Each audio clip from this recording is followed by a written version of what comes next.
Now, just because progress is desired in certain aspects or definitely looks attractive, this doesn't mean that the entire country is always going to be behind the actions.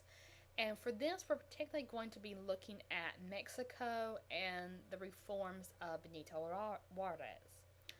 The union of politics and religion in Mexico have always been very, very strong. Church leaders, for the most part, have always been against liberalism because they thought that would reduce a number of their privileges, and they were right. Because the liberal leaders are very often anti clergy, not necessarily anti church. But the attacks against the clergy are very similar to the attacks of the First Estate in Revolutionary France. The fact that the clergy is corrupt and that they are not looking out for the best interests of their parishioners. And there's definitely reason for this. The church is one of the major landholders within Mexico. They collect massive taxes or tithes, and all of this money stays within the church rather than going out and filtering through the community. So there's a political act introduced by Juarez that's going to mean that the church is going to be stripped of a number of its lands. They're going to have to start paying taxes. These lands are not just their own private land, but also communal land, land in which peasants or indigenous tribes have been allowed to use. And it's land that the lower classes are able to farm or graze their animals on, as well as communal land for the Indians.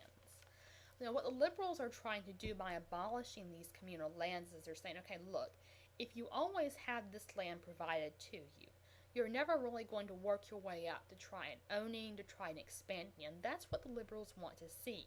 They want to see the growth of more independent haciendas. And so by abolishing these communal lands, they want to see a number of the lower classes out there buying land and expanding. This is basically all coming down to that capitalist work ethic. Well, this is actually seen as a major attack, not just by the church, but by conservatives who see one of their main powerhouses being demolished, and they feel, okay, this is way too rapid a change in society, very much fearing again that massacre of Hidalgo. We need to put the brakes on this. But, and this is probably something that the liberals weren't looking out for, is that the peasants, the lower classes themselves, also see the abolishment of the communal lands as an attack upon them. Because their perception is, okay, this is land that we are always going to have access to. And the reason why we need this land is because we can't afford to buy private property. And if you eliminate this land and put it up for sale, we don't have the means. And history has shown us that if there is land up for sale, it's the major landowners. They're going to get it, and we're going to be left out in the cold.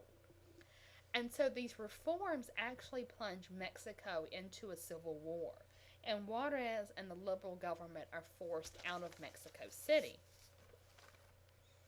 Now, when the military government that takes control ends up falling apart, Juarez is able to come back and to reform his government.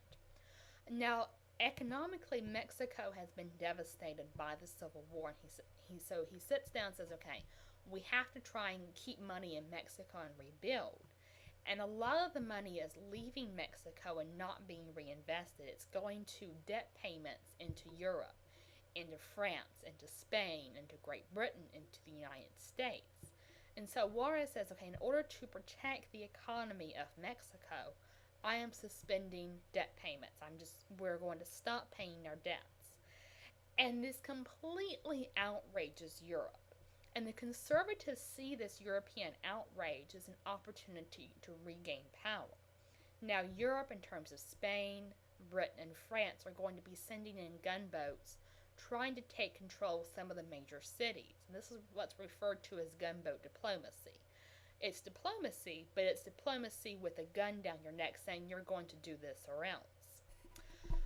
So the conservatives open up diplomatic relations with Napoleon III of France.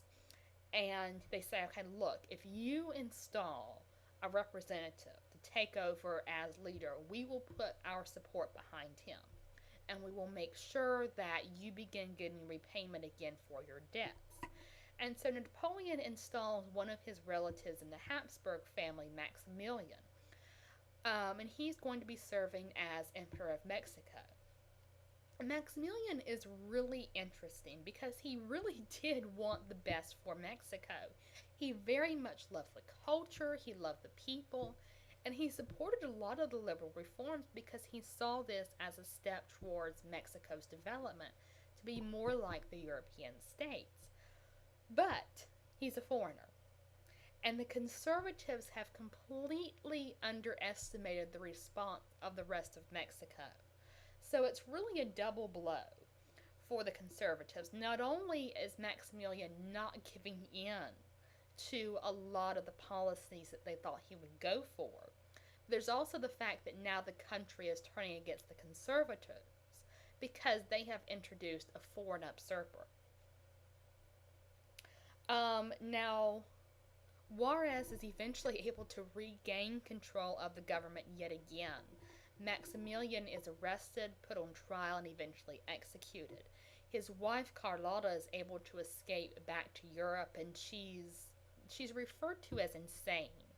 And we believe it's definitely paranoia that tends to plague her for the rest of her life. And after the circumstances she lived with in Mexico, you can certainly understand how this is. Now, this isn't going to be an end to the power struggles in Mexico proper or in Latin America as a whole. Next week, when we look at imperialism, which is a new age of empire building by the West.